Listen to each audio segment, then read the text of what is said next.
অবশ্যই, আরও বিস্তারিতভাবে লেখছি। ভূতের রাজা সজীব।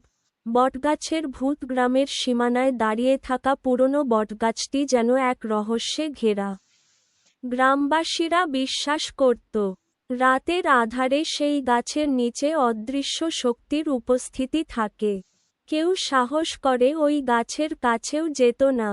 কিন্তু সজীব, যার মধ্যে অন্যরকম এক শক্তি ছিল, সে জানত একদিন তাকে ওই গাছের রহস্য উন্মোচন করতেই হবে। এক রাতে সজীব নীরবে ঘর থেকে বেরিয়ে এসে গন্তব্যে রওনা দিল।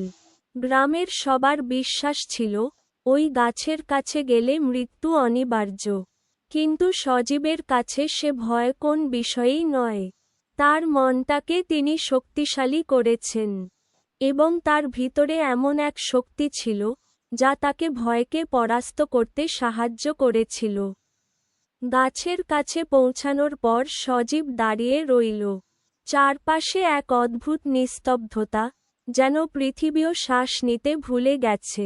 হঠাৎ একটি কর্কশ হাসির শব্দ ভেসে আসল।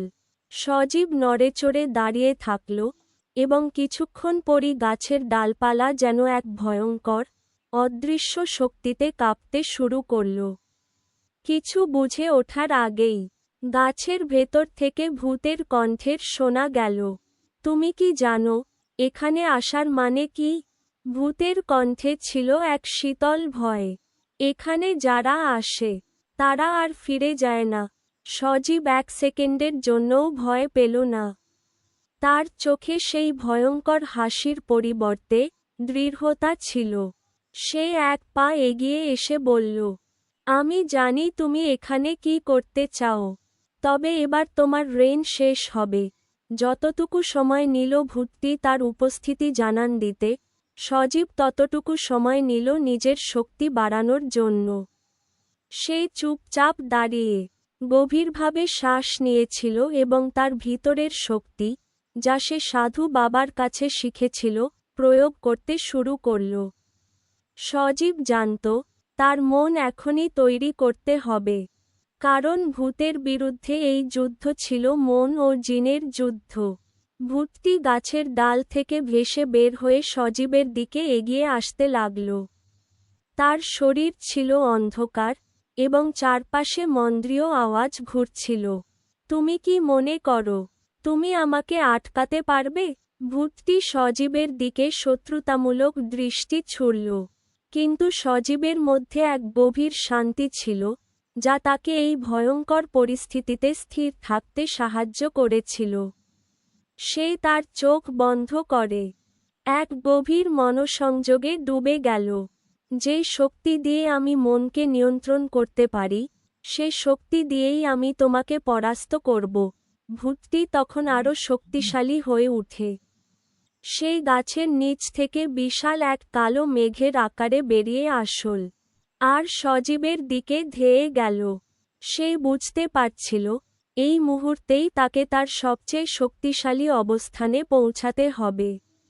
সজীব হাত পেতে এক মুহূর্তে জিনের শক্তি জাগিয়ে তোলে। তার শরীর দিয়ে এক ভূমিকা সৃষ্টি হয়ে চারপাশে অদ্ভুত আলো ছড়িয়ে পড়ে। সজীবের চোখে আগুনের মতো জ্বলছিল, এবং তার সামনে দাঁড়িয়ে থাকা ভূতটি তীব্র ঝঞ্ঝার মধ্যে আটকে গিয়েছিল। তুমি আর এগোতে পারবে না। সজীবের কণ্ঠে শক্তি ছিল, যেন তারই নির্দেশে পুরো পৃথিবী থেমে গেছে। ভূতটি কাঁপতে কাঁপতে থেমে গেল। তার শরীর বিদ্যুতের মতো ঝলকাতে থাকল। সে জানত, এই মুহূর্তে সে কোনোভাবেই সজীবকে পরাস্ত করতে পারবে না। এবং হঠাৎ ভূতটি এক বিকট চিৎকার দিয়ে গাছের ভিতর সরে গেল। সমস্ত পরিবেশ শান্ত হয়ে গেল। বটগাছের পাতাগুলো আবার ঝরা শুরু করল। সজীব এক মুহূর্তে শ্বাস নিল। তার শরীর থেকে পুরো শক্তি নিঃশেষ হয়ে গেল, তবে তার চোখে ছিল এক দৃঢ় বিশ্বাস, এই ভূত আর ফিরে আসবে না। এভাবে সজীব তার ভয়াবহ শক্তির সাহায্যে ভয়ঙ্কর ভূতটিকে পরাস্ত করে, এবং তার প্রমাণ রাখে যে, সত্যিকার শক্তি কখনো ভয় পায় না।